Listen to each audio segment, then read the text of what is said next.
tuloy-tuloy pa rin ang hearing sa Quadcom. Di umano tungkol daw sa sa giyera kontra droga.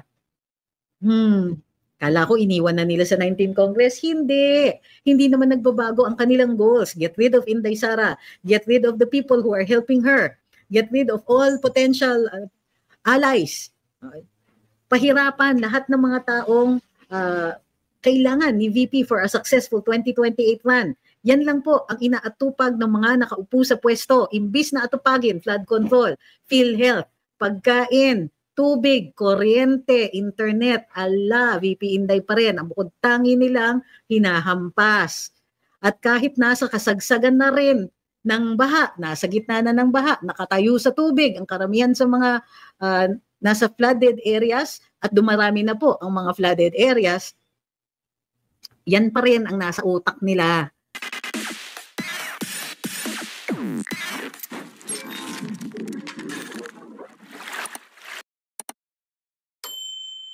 The perpetuation of power, pinoint out ito ni former President Rodrigo Duterte. Ano ang mga ginawa nila para maisugod o maisulong ang kanilang pananatili sa pwesto? Numero 1, nag-attempt silang baguhin ang saligang batas through People's Initiative.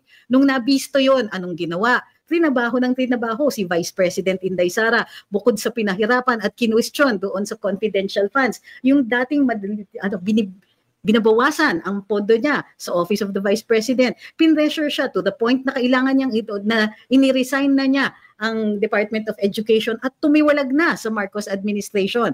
Isipin niyo, kahit nandun pa sa Marcos administration si VP Inday, pinagpa-plastic-plastic pa yung greetings ni Presidente sa kanya. Pinag-a-attend siya ng cabinet meetings, may pabeso-beso pa, pero behind her, panay ang saksak.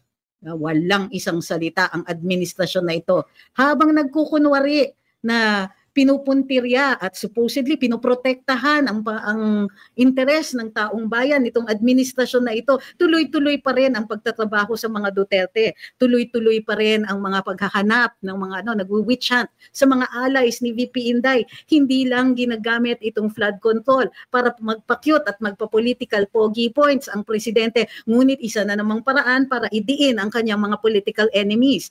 Akala nila na as long as they keep doing it at mukhang mayroong public interest yung kanilang mga ginagawa at sinasabi, hindi natin mahahalata na this is just another ill-disguised attempt to get rid of your political enemies para you can perpetuate yourselves in power. 2023, sinasabi na ni PRD yan. At in-announce niya ng formal sa isang rally maaga sa year 2024. Hindi nagtagal, pinagplanuhan siya para tanggalin siya at i-detain sa ICC. Lahat ito, mga desisyon ng Marcos administration, lahat ito isa lang ang punto, to perpetuate themselves in power, so they must get rid of any political challengers, any person, any party na may pagkakataon na talunin ang administrasyon na ito.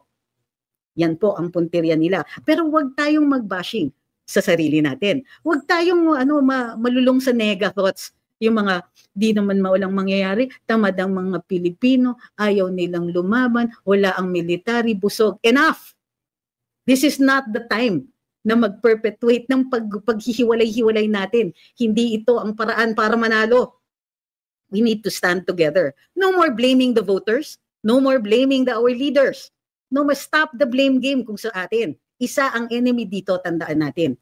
So in spite of all his alleged window dressing, itong pagpapakita na kunwari the president cares about the people, about the public interest, hindi natin dapat kalimutan at hindi natin nakakalimutan sino ba ang nagpadala ng eroplanong sinakyan o pinilit isakay si dating Pangulong Rodrigo Duterte. Ang eroplanong yun ay nasa ilalim o ginagamit ng Office of the President. BBM cannot escape liability for trying to get rid of his political enemies and disguising them as attempts to protect the public interest. Please lang. At ano yung mga defenses nila sa sarili nila? Ayan, ang House, hindi sila ready. Turuan sila ng Kongreso at Malacanang. Totoo ba yung turuan na yan? Ito yung nakikita natin. Mismong si Presidente at si House Speaker, hindi sila nagtitirahan. They're letting their minions do it, which is how the elite do it. Pag-aawayin nila everybody down below para sila pa rin ang mamamayagpag. This is a prelude sa laglagan. Maglalaglag sila ng ilang mga kakampi to make it look like, oh, kita nyo, ang presidente is trying to do something. Hala, lumalaban sa korupsyon si presidente, but really? No. Not really. It's not true. What are they doing? This is just another way na hinanap nila para madiin si VP Inday at ang mga Duterte. Just another way to pave the way to the perpetuation of the Marcos Romualdez dynasty in power. Aba, nadidinig naman natin yung mga hopes and dreams and aspirations noong panahon ng kampanya. Hindi naman sikreto sa ilang mga tumulong dun sa inner circle ni PBBM na mayroon isa siyang kamag-anak na nagsabing, bakit 20 years si senior? 20 years din dapat kami. Did you hear that rumor? I heard that rumor. Anong ginawa nila? Sino ang mga inopress nila? Huwag nating kakalimutan. Pastor Kibuloy, PRD, VP Inday. Hindi malayong mangyari dahil ilang beses na nilang pinupuntirya. Mayor Baste, Congressman Pulong. Pati si Kitty hindi na exempt. Kayo, purong nakikita nyo yung mga nagsasabing na mga DDS ang inaaway ninyo. Pero tignan nyo, pinoprotektahan nyo ba si Kitty Duterte sa mga sinasabi ng mga dilaw tungkol sa kanya? Kaya siya hindi daw talaga totoo na siya yung kumikita ng sarili niyang pera. How dare they? Marunong magtrabaho yung bata. Inggit lang kayo.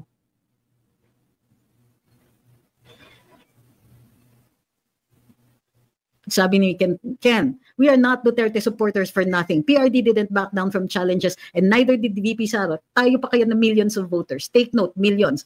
Totoo yan. May mga nagsasabi, attorney, dadayain lang yan. Katulad ng pagdaya sa 2025. Isipin ninyo, may daya na yan. Ilan ang naipanalo ni BBM? Ang tinitignan po ninyo, yung mga hindi nakapasok sa atin. Pero tignan ninyo, ang hindi nakapasok doon sa panig ni BBM. Oh, di ba? Yung totoo. Tignan ninyo, nagkaroon ba sila ng capability? Ilan ang bumoto para ma-junk yung impeachment ni VP Inday? 19 out of 24 senators. Isipin niyo 19 yan. We did that. It isn't just the politicians. They will not be moved if we didn't back up VP Inday. Because we back her up in the millions. Marami tayo.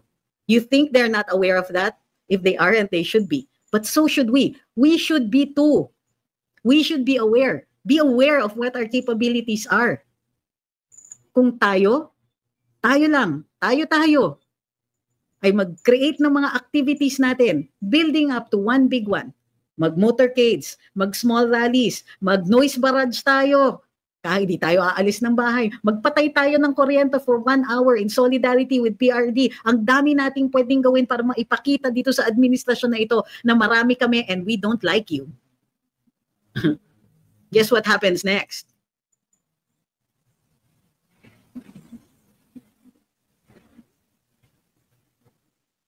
Sabi ni James, though may point sa interview kay Monsod na bakit ito pinoprosecute ng mga contractor sa Senate hearing, di ba niya naisip yan yung nag-prosecute rin ng mga DDS vloggers sa Wadcom?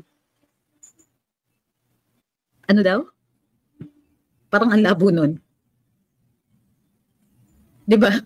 So, I don't get it. The House is prosecuting, ano yun? The Senate is prosecuting contractors. The House is persecuting the DDS vloggers. Ano yung connect? Pakilinaw po. Sabi ni Dennis, kay Kibuloy and PRD, ang bilis kumilos, may warrant of arrest agad. Dami pulis, dinala, pero sa congressman, puro drama lang si BBM. Kaya ayun, nagtakasan na yung mga involved. There you go.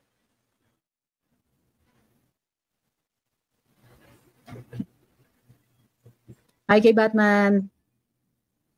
Thank you kay Samara at kay Shadow Lab. Sabi ni Iko, yung nanalo lang sa lineup ni BBM, yung mga mananalo naman talaga kahit walang endorsement. At lumayas pa sa kanya sarili niyang kapatid. Sabi ni Charina, sugapa ang mga Marcos at Romualdez ngayon na minumulto na sila pa rin ang biktima. Sagad sa buto ang kakapalan ng muka. Correct. Sabi ni Ken, partida, dinaya pa ang 2025 elections pero kitang-kita natin lahat kung gaano kalaki ang nakuhang number of votes ng Duterte candidates. Again, partida pa yan. Totoo yan. Hindi ba yan yung sinasabi natin? Oo, they will try to, to do things not exactly in a legal way, di ba? Oo, manggugulang yung mga yan. Sigurado tayo dyan. But that doesn't mean we have to stop trying. Matatalo lang tayo pag sinabi natin na matatalo tayo at hindi tayo boboto. Pero yung totoo niyan, as it was, di ba? Hindi pa sagaran yung mga lumabas na DDS niyan. Mayroon pang iba dyan na nakikipag-away pa. Bakit si Amy? Ano naman to si VP Inday? Ay naku si Inday, nagkamali na nga dati, ganto. Ayan. Pero siya pa rin ang tinitignan at tinataguri ang leader. Hindi lang natin, pati ng mga politiko. Whether nanalo sila o hindi, under her umbrella, ang tingin nila kay VP Inday, siya ang pinuno. Siya ang future president. If you're going to help, damn it, help. Sabi ni Ma'am Luisa, Grab car and joyride driver speak well and support everything about PRD. Nice, di ba? Mabuhay ang mga Grab car and joyride drivers. Eh, bakit? Yung mga angkas drivers, hindi ba? Thank you kay Sir Art. Hi kay Miss Hazel. Sabi ni Kierden, pakana lang yan ni BBM, pero ang mga congressman, kasabot niya yan, hindi nga pinaiimbestigahan. Iyon na nga eh. Tapos super delayed. Tapos hello, ano yung sinabi niya sa mga journalists na nagtatanong? Wala na bang investigative journalists? Sa madaling sabi, ang sinasabi niya dito sa mga media, kayo na lang ang maghanap. Tingin niya, di ba sinabi ko na sa inyo, may corrupt, hanapin nyo. Sir, you are the head of the executive. Sino ba ang pinuno ng mga law enforcers? Di ba? Nasaan ba ang NBI? Nasaan ba ang PNP? That's under the executive. Hoy.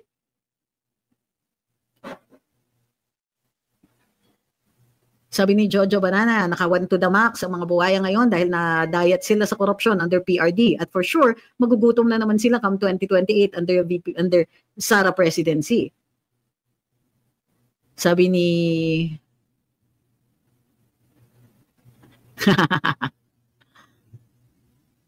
Sabi ni Chris, kakatawa si Kong Guanzon, lahat na lang daw inaway ng kamera, VP Inday, vlogger, Senado, Supreme Court, ngayon CES, the cabinet actually. Kasi ang inaway nila, yung DPWH at saka ang DBM, hindi DPWH, yung DBM. Ewan ko ba? Sabi ni Maria, pa-victim ko no, si BBM. Inunahan lang ng galit-galitan sa ghost flood control projects. Mismo. Sabi ni Atinito, yung pag-iingay ni Marcos sa umpisa palang bilang warning na yun sa mga galamay niya na magsitago na kayo, itago nyo na mga dapat itago at lumayas na habang pwede pang lumayas. At may nakinig. Di ba?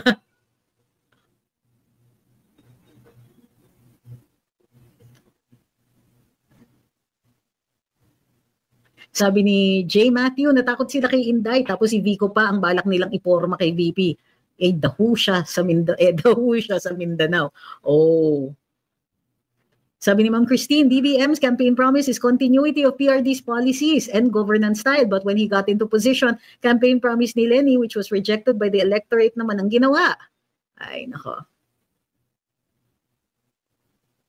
So muli, what is our takeaway today? Tuloy-tuloy ang yung nagpapakyut ang Marcos administration. Nagulat ang Kongreso kasi mayroon sa kanilang hindi nila alam magiging fall guy pala sila or at least pagtitiinan ng bintang in their attempt to survive and to fight back.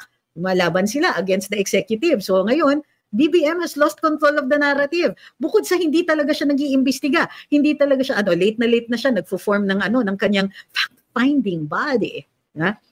Umariba na nga ang Senado. Marami na silang nakuha na impormasyon tungkol dito sa flood control. Marami ding lumalabas. Maraming salamat kay Congressman Sid Ungab sa bago niyang natuklasan. But what are they doing? Sa gitna nitong galit ng taong bayan sa flood control, tuloy-tuloy pa rin ang kanilang pagbabash at paghahanap ng ibabash kay VP Inday. Hindi ako magugulat kung mayroon ng mga nagpa-file ng mga kaso dyan. At hindi rin ako magugulat kung may ilang mga oligarko na naghahanap na kung sino yung mga ibabakapan nila na mga kandidato for 2028. Alam nila, makakarinig sila kasi kay VP Inday. So, pag tinitignan natin itong kadramahan, lalong-lalo na ni BBM at ng mga kongresista, all you have to do to find out kung sino talaga ang pinupuntirya o kung ano ang talagang purpose nila, look for the money trail.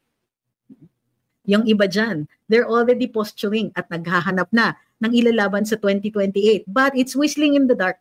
Akala nila mayroon silang laban against VP Inday for 2028. Sorry, it's an idea that whose time has come. It is inevitable. No matter what they do, walang maniniwala sa mga kandidato nila in the midst of the juggernaut that is VP Inday Sara. And why will she win? Because she has us. Right? So the time has come to end our, our lack of self-esteem, national self-esteem. The time has come for us to get past this. The time has come for us to start saying, kaya natin eh. It may not be tomorrow, it may not be next week, but definitely kaya natin. Huwag na tayong mag-focus dun sa mga petty na away. Huwag na tayong mag-focus dun sa mga, kasi paano tayo mananalo? Kasi baka mag-martial law. Excuse me, a word about martial law. Dun sa mga taong nagsasabi, hala, pag kayo nagmukhang magulo, baka mag-declare ng martial law. Ito yung tanong ko, ano? Ano? Ang akala nyo ba ang martial law 1972 is the same as martial law under the 1987 Constitution? Alam nyo ba na pag nagdeklara si PBBM ng martial law at inuphold ng Kongreso, maaari pa rin natin idulog sa Korte Suprema at tanungin kung may basis ba ang pagdeklara na ito. Kung ang purpose ba ng pagdeklara na ito ay base dun sa mga constitutional requirements katulad ng ito ba ay lawless violence o invasion o pagpapatuloy lang ng kanilang political agenda. Alam natin na so far, the Supreme Court has rendered mostly fair resolutions and decisions. Some of them are surprising, pero hindi natin naki-question so far ang fairness. Nakikita natin base sa batas, base sa saligang batas.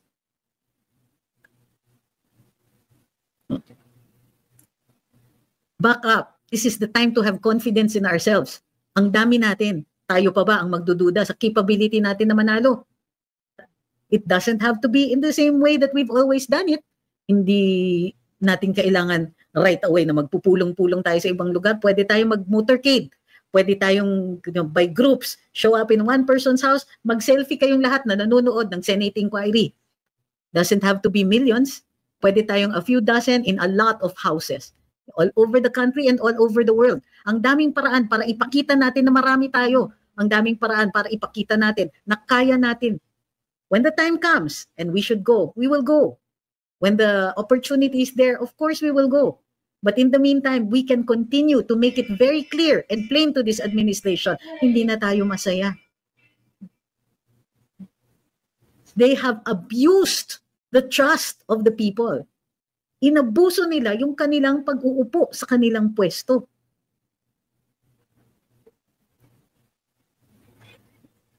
Tama, sabi ni Lake Show Mustafa, sa dami ng problema sa korupsyon ng flood control projects, itong Bonjing number 2, hindi ko na banggitin yung pangalan, nagpanukala na ibaba ang edad para maipantapat kay VP, marami pang kakainin na bigas.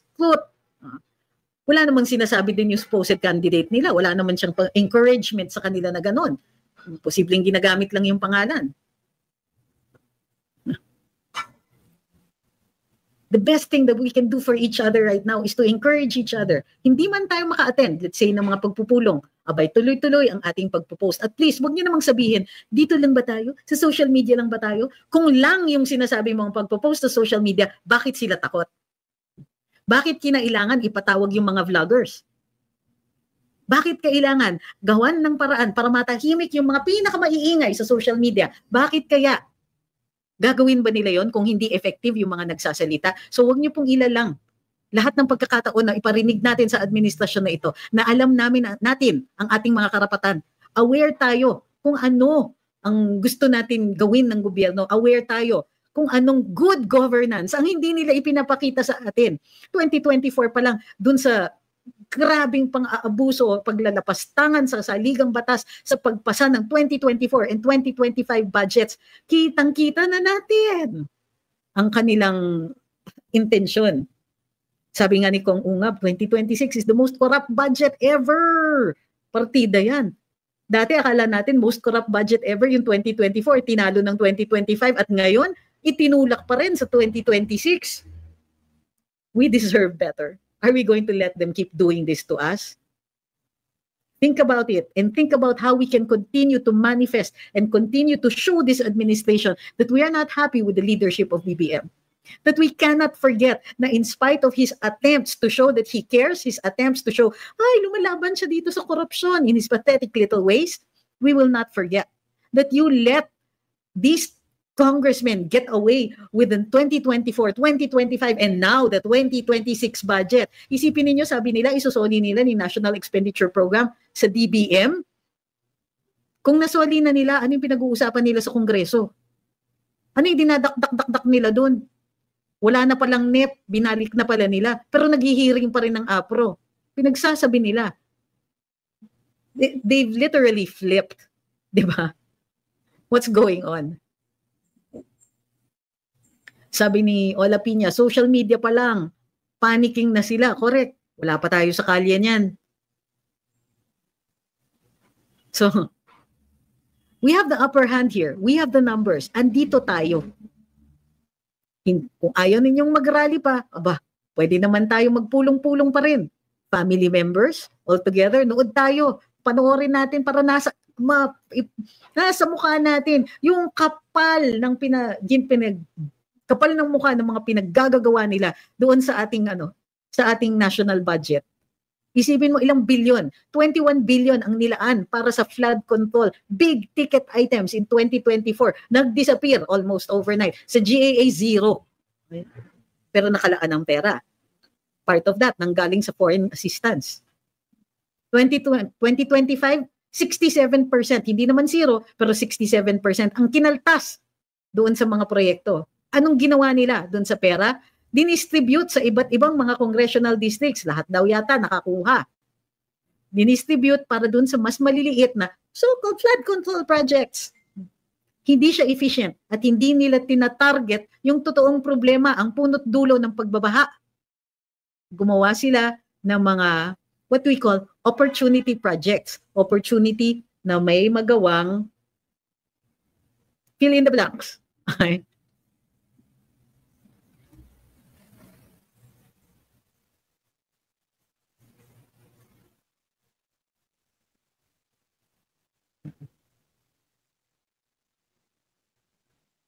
Sabi ni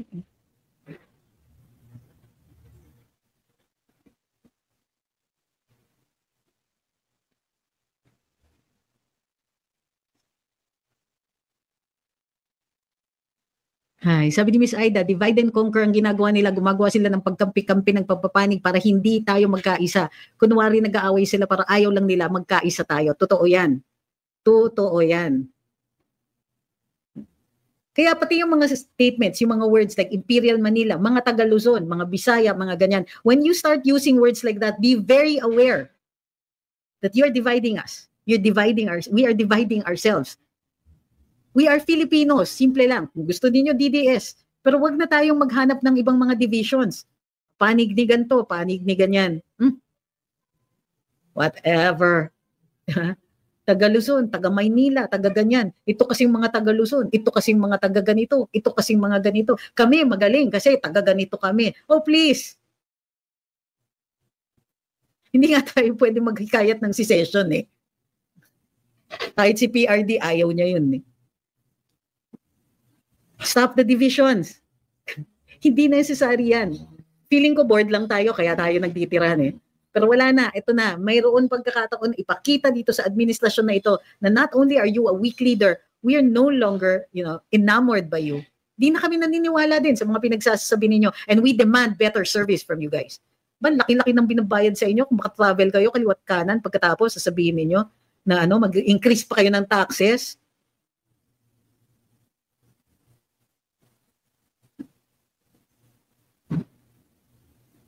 Remember this.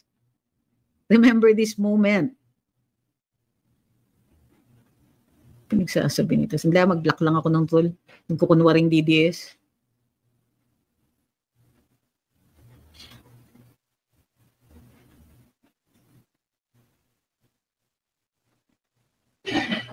Sabi ni Crisostomo, they are unstoppable because the people let them. That is the big problem. Stop using the people as the problem. Why do you always blame the people? Sino yung nagnakaw? Sila. Paano naging kasalanan natin yung pagnanakaw nila? Bakit sila unstoppable? Because they allocated and they legislated powers unto themselves. Did we have anything to do with that? No. Did we have any choices dun sa pagboboto? Remember, nung eleksyon? Hinanap natin talaga, sino dito ang mga bumoto para dun sa impeachment ni Inday, hindi natin iboboto yung mga yon. And as it turns out, walang choices dun sa mga ilang congressional districts. Walang choices dun sa ilang mga supporters nila doon sa local governments. Why are you blaming the people for the lack of choices? Why are you blaming the people when the system is set up so that we will be divided? And that's exactly the language that they want us to use. Blame ourselves? Bakit? Nagnakaw ba tayo? Sinong nagnakaw? Hindi ba sila? They're getting a free pass when you say that kasi tayo pinapayagan natin. Ito na nga pinag-uusapan. They are powerful. They made themselves powerful. We had nothing to do with that. Sure. Yes, I understand. We must do something or else pinamimihasa natin sila. Gets ko yan. Totoo yan. But not at the expense of our self-esteem. Not at the expense of the reality, the realization that we are more powerful. Putting people down is only reminding them of our powerlessness, and that's not even true. We've done it before, we can do it again. We voted for Rodrigo Duterte in the millions. Nobody came close. We can do it again. They tried to take him down during his presidency. We stood in the way. We can do it again. Enough of the nega stuff. Enough of blaming ourselves. Ang nangyayari sa ganyan, napaparalyze tayo kasi sinasabi natin kasi pinayagan natin and then nobody moves. And then that's it. You gave a reason for people not to move. But the fact is there's no reason not to move. I'm just saying is that there are many different ways and we can start by planning those out. We can start by, for those who haven't yet posted, for those who haven't yet shared, for those who haven't yet pushed it to the limit, yung freedoms natin, dito online. We can still do so. We can still continue to do so. And we can't let people talk us into being defeated. We cannot talk about defeating ourselves either. Kasi kung gusto din yung manalo, tigilan na natin yung mga ganyan.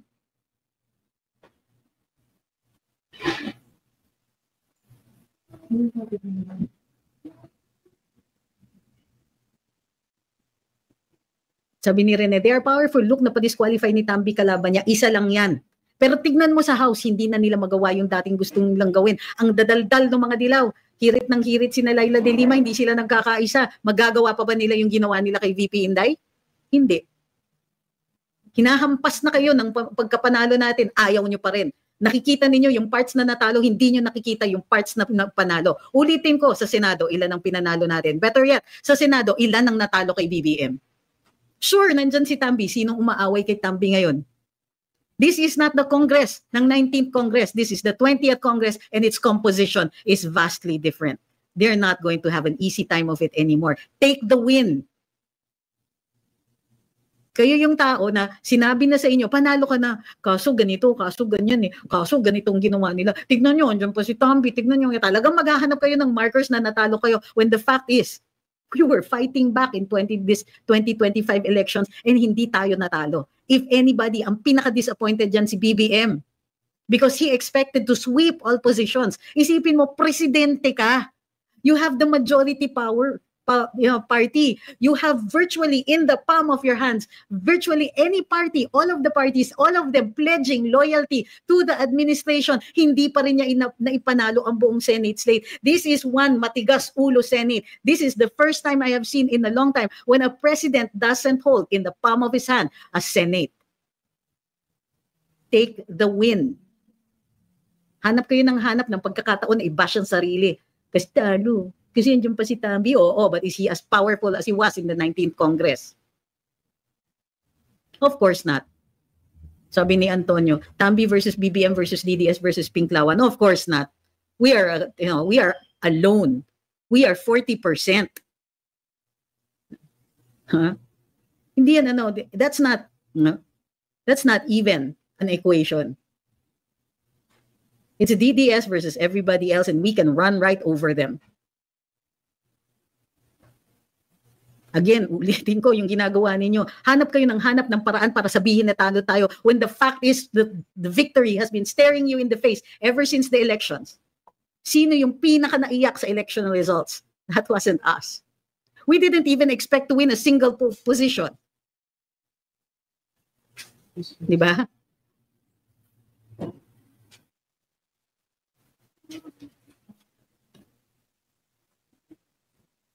So uulitin ko, this is no longer the time to find a way to find ways to divide ourselves. Andito yung pagkakataon. Make yourselves felt. Make ourselves felt. Magkakasama tayo dito.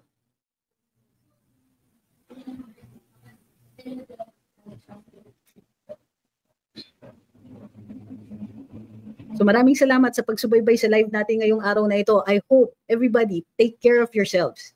Take care also of your state of mind. Tama na yung mindset na talo. Tama na yung mindset na weak tayo. Tama na yung mindset na victim tayo. We are fighting back.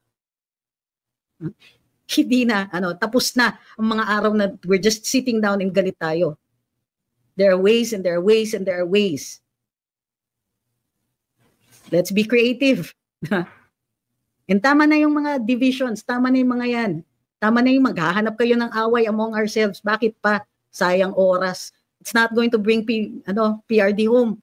Pag nag-away-away tayo, it's not going to bring him home pag nega tayo. It's not going to bring him home pag hindi natin alsahan yung sa salita, sa pagtitipon-tipon.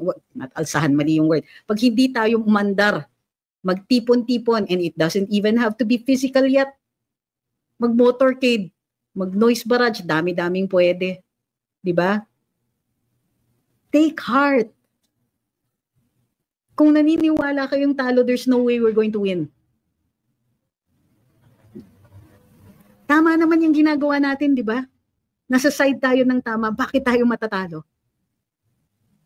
Yun, tama sabi ni Ma'am Sel. Let's defend our country, yes. Sisingilin tayo ng ating mga apo. Sisingilin tayo, tatanungin tayo, what did you do? They were doing this to our country. What did you do? Did you hide? Lola, did you hide? Hindi ko yata kayanin yun. No, Nak, I had to face Congress and go to the NBI.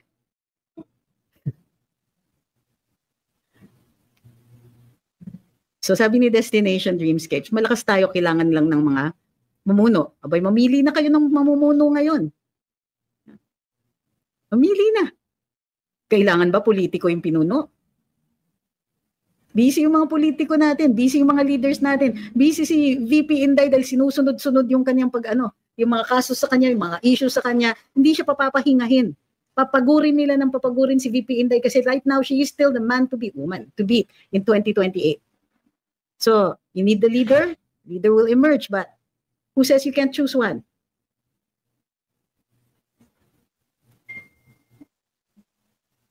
Sabi ni Ma'am Ola, let's not forget we were able to make someone from Mindanao president. We made BBM the most hated last name president. We are powerful. Totoo yan. Kumakalat na nga sa buong mundo eh. Doon pa lang sa kanyang frequent travels, napunta na sa Jeopardy kaagad. Pero bukod pa dyan, dahil may mga OFWs tayo, dahil mayroon tayong mga dahil nagkakaisa tayo dito sa ating pagkakaintindi na this president has been failing us since day one. Failing us every day. Failing us because of his weakness, his lack of leadership, his lack of vision, his lack of motivation. He's the most powerful person in the country and he has not used that power to lift us out of poverty. He can't even inspire us.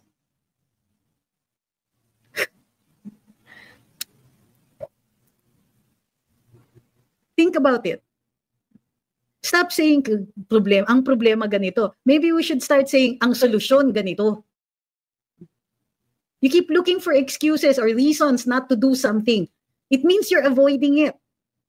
Face it head on. Why are you looking for reasons na matalo? Bakit naghahanap kayo ng reasons na hindi pumunta? Bakit naghahanap tayo ng mga reasons to not do something?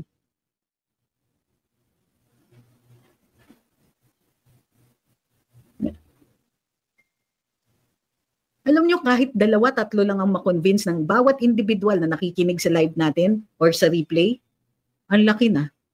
If we get 1 or 2 persons to use the hashtags like bring him home or hello flood control, ano bang hashtag natin sa flood control? Matatakot na sila sa dami. And they monitor us. Huwag niyong iisipin na hindi sila nakikinig. They monitor us judiciously. Binibilang nila yung number of people who are listening to us, who are following us, who are saying what we're saying. They have to, because this is their only early warning device. Nakikita nila just how badly we think of them. And they knew during elections na kailangan talaga nila ng extraordinary measures. But they were so confident dahil sila yung nakaupo. Grabe ka confident, overconfident. Anong nangyari after election? Sinong umiyak? It wasn't us.